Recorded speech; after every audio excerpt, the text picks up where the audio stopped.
Good morning. तर आज आपण गोल्डचं वीकली अनालिसिस, डेली अनालिसिस करणार आहे आणि बघणार आहे की मार्केटमध्ये काय मुवमेंट येऊ शकतात. जर आपण बघितलं तर मार्केट स्ट्रक्चर ही बुलिश आहे. मार्केट बुल रिट्रेसमेंट करत वर निघाले आणि आत्ताच्या जर पॉईंटला बघितलं तर मार्केटनं ट्रेंडिंग लिक्विडिटी ग्रॅब केली आहे. म्हणजे मार्केट खाली आले आणि ही जी घेतली ही लिक्विडिटी ती मार्केटने घेतली आणि मार्केट वर गेलं. आता हे विकलीचं झालं. विकलीमध्ये मार्केट जर तिथून जर खाली आलं असतं तर त्याच्याच खाली 38% रिट्रेसमेंट होती, पण तिथं नाही आलं तर मार्केटनं ट्रेंडिंग लिक्विडिटी घेतली. आता इथून मार्केट बुलमोड येऊ शकते, खाली येऊ शकते, हे बघणं महत्त्वाचं आहे. जर आता आपण डेली टाइम फ्रेम बघितलं तर डेलीवर आपण काल ॲनालिसिस केलं की मार्केटचं म्हणजे मार्केटमध्ये बुलमूव्ह आल्या आणि मार्केटनं 38%ला इथं इथनी बेरीज होती तो ही कॉन्सेप्ट लागला. जर इथं इथं आपण ट्रेड प्लॅन केलेला, पण त्यामध्ये झालं काय, तर मार्केट आपल्याला जे स्ट्रक्चर पाहिजे होतं त्याप्रमाणे मार्केट खाली आलं नाही, तर वरूनच एक बुलमूव्ह दिली. आणि आता जर आपण 4 आवरमध्ये बघितलं तर 4 आवरमधलं स्ट्रक्चर बघा काय चाललंय. जर आपण ओव्हरऑल स्ट्रक्चर बघितलं इथून तर मार्केटने एक बुलमूव्ह दिला, नंतर खाली आले, नंतर एक मुवमेंट दिली, नंतर खाली आले, नंतर एक मुवमेंट दिल्या, नंतर खाली आले. म्हणजे मार्केट हायर हाय बनवत वर निघाले, पण इथं मार्केट खाली आलं आणि मार्केटने ह्या कम्पॅरिझन बनवला लो. काय बनवला इथं? लो.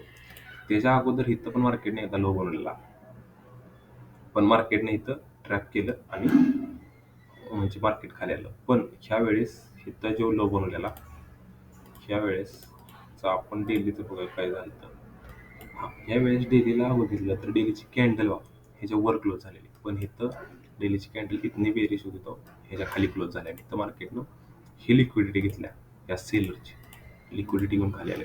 आता जर आपण बघितलं 4 आवरमध्ये तर मला असं वाटतं की मार्केटनं काय केलं पाहिजे, ही जी बुलमो आल्या ह्या बुलमोचं रिट्रेसमेंट करायला मार्केट खाली येते. ह्या बुलमोची रिट्रेसमेंट करायला मार्केट खाली आलं, त्याच्यानंतर एक मुवमेंट दिली पाहिजे आणि ह्या कम्पॅरिझन अजून एक लो बनवला पाहिजे. मग इथून आपण शॉर्ट करून टार्गेट फर्स्ट ही ठेवायचे. म्हणजे आलं तुमच्या लक्षात मी काय म्हटलं. मार्केटमध्ये ही बुलमूव्ह आले, हे जी रिट्रेसमेंट करायला मार्केट जेव्हा खाली येईल त्याच्यानंतर मार्केट एक हाय बनवल. म्हणजे इथं मार्केट खाली आलं, रिट्रेसमेंट केली, समजा 50% पर्यंत आला, आता 38 पर्यंत आहे, खाली आलं 58 पर्यंत आणि तिथून जर वर गेलं आणि ह्या कम्पॅरिझन परत एक लो बनवला तर आपण खाली ही असं स्ट्रक्चर प्लॅन करू शकतोय की आता आजचं आपलं डेलीचं ॲनालिसिस राहील की असं स्ट्रक्चर बनलं तर आपण प्लॅन करू. नाहीतर आपण संध्याकाळी मार्केटमध्ये काय मुवमेंट येऊ शकतात किंवा मार्केट रिट्रेसमेंट करून एक अप मूव्ह देईल. दोन्हीतले काहीतरी करायला बघूया आपण मार्केटमध्ये काय मुवमेंट येऊ शकते. इथे EMA पण आहे, त्याच्यामुळं हे बघणं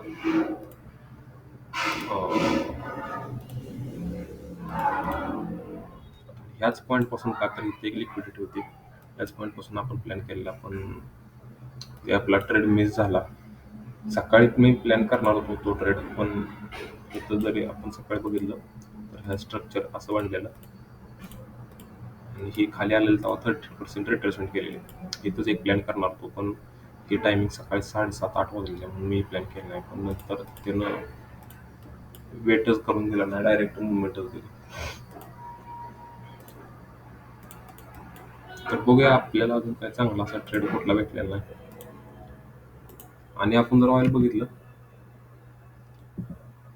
जर बघितलं आपण तर ऑइलनं आपल्याला सगळं टार्गेट दिलं, ही जे आपलं टार्गेट होतं, पण आपले एसएल करून टार्गेट दिलं. ह्या लोच्या खाली एसएल ठेवलेला, पण तो एसएल पूर्ण नीट केलाय मार्केटने, मुवमेंट दिला. तरी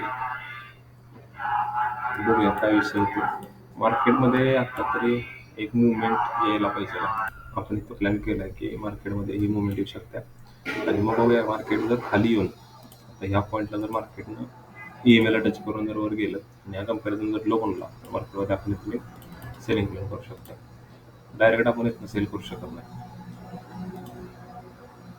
इथून एक अपमध्ये यायला लागेल आणि नंतर मग सेल प्लॅन करू शकतो आपण. बघूया मार्केटमध्ये काय मुवमेंट येते काय नाही ते जाऊन आपण प्लॅनिंग करू.